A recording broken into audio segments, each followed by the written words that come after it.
So for my side of the argument, I am arguing against the fact that adolescents ought to have autonomy over their medical decisions. So essentially, I'm keeping the medical decision process how it currently is. The parents have authority over the child's medical decisions until they have reached the age of majority, or the age of 18.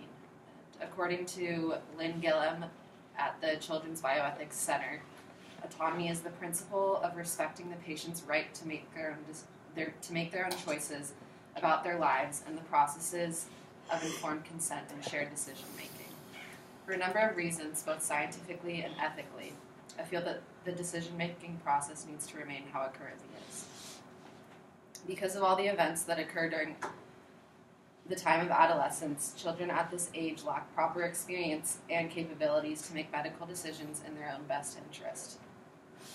According to the World Health Organization, the time of adolescence is the period between childhood and adulthood, during which critical development and experiences take place. Trying to find a specific range of ages was a little difficult because it varied between sources, but what I found was the same as Danielle, so the age is between 10 and 19. But during this time, as we all know, we've all gone through that time. Some of us are still 19, so we're still in that transition. But children go through huge changes, whether that be physically, mentally, or socially. Hormones are raging. Children at this age often deal with high amounts of social pressure from their peers and other outside influences. According to Psychology Today, this period of life is a time of discovery where a child is finding their place and undergoing key stages of development. More specifically speaking, a huge reason why adolescents are often deemed less capable of making major decisions is because of the brain development. Dr. Vic Larcher explains the human brain does not fully develop until a person is about 25 years old. So people between the age of 18 and 25 are often thought to be fully mature, yet their brain is actually not fully developed. According to Mental Health Daily, the prefrontal cortex, which is the part of the brain that is responsible for attention, logical thinking, complex planning, and decision making, is not even fully developed. So taking this information into account, why would we allow adolescents to make critical, often life-altering decisions when their brain has not reached that capacity yet?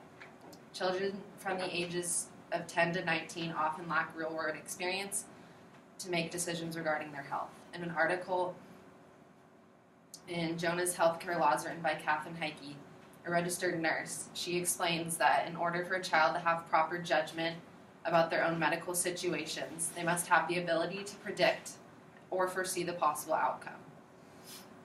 An adolescent is only deemed mature when they are able to fully understand the consequences of their decisions.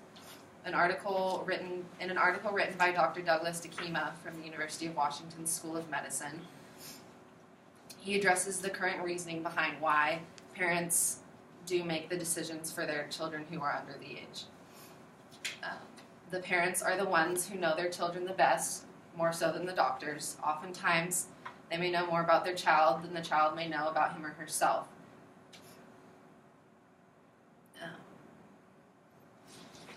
The parents care most for their child, and they are often more aware of the specific and unique needs that are required to care for their child. Also, a medical decision has an influence on the entire family, and as some of you may know, the child is still on the parent's health care plan. So I feel that parents and children ought to be involved in the decision-making process. I'm not saying that parents have the ultimate authority. I'm saying that it should be more of a shared process. And another reason why the decision should remain in the hands of the adults is because this decision-making process has changed over the years. It has become more of a win-win situation for both the parent and the child because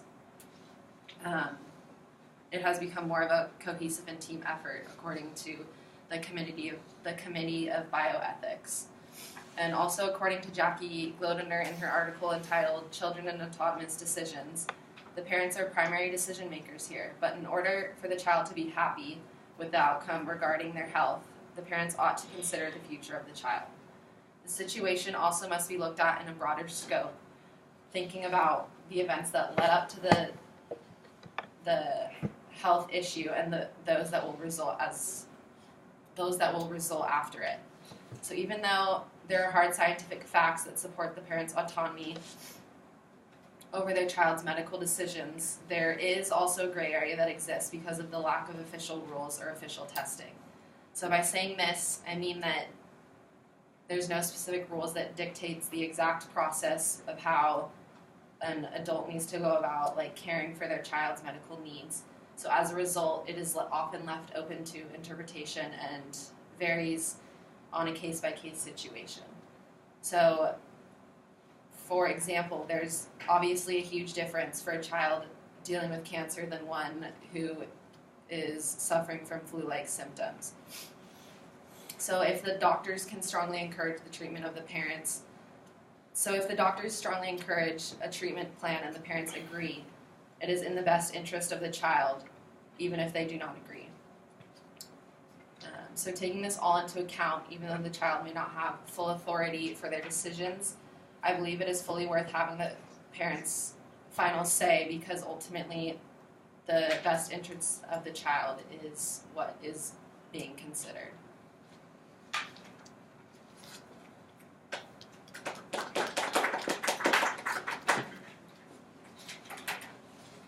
Any other rebuttal?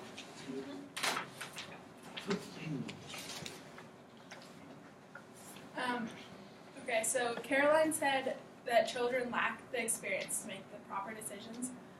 And yes, that is true, and that's why you should start them from an early age.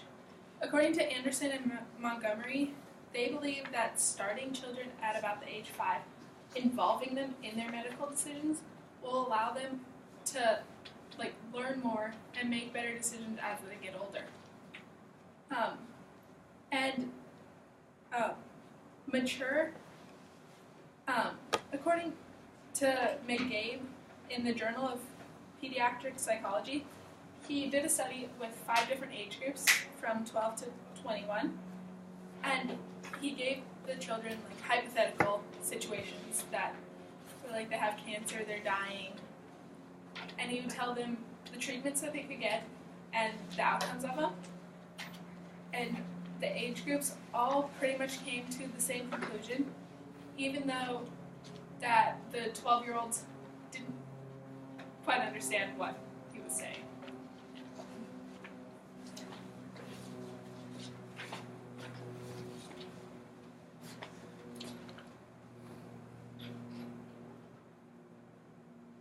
So addressing the con side, I feel that what is most important is that the issue between the case-by-case situation. Not every case is the same, and obviously it varies between extremes, and I think the issue with switching over to children having complete authority over their medical decisions it carries a lot more risk than keeping it how it currently is.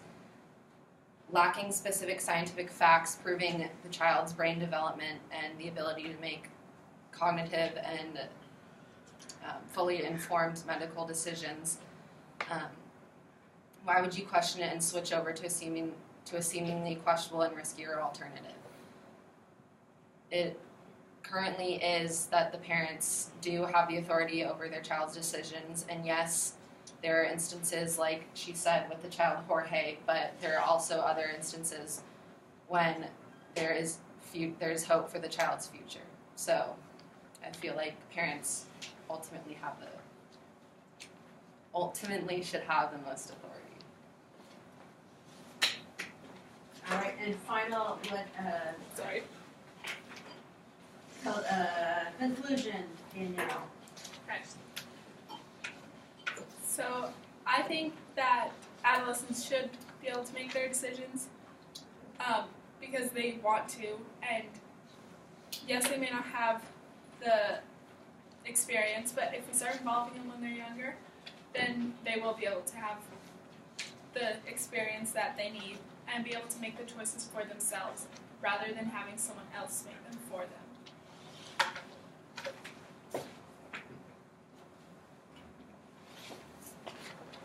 ultimately, I think that adolescents ought to have a say in their medical decisions, but the final decision should be left up to the parents. Even though it is their own body and they may seem more aware of their symptoms, the scientific reasons backing the brain development of a human is a strong reason why it should remain how it currently is. The brain is not fully developed until age 25, so that is a 7-year gap between when they are actually an adult. So because of this, an adult is deemed more capable and confident of the majority of cases, and the parent's brain is far more fully developed and capable of making these complex decisions regarding their child's health.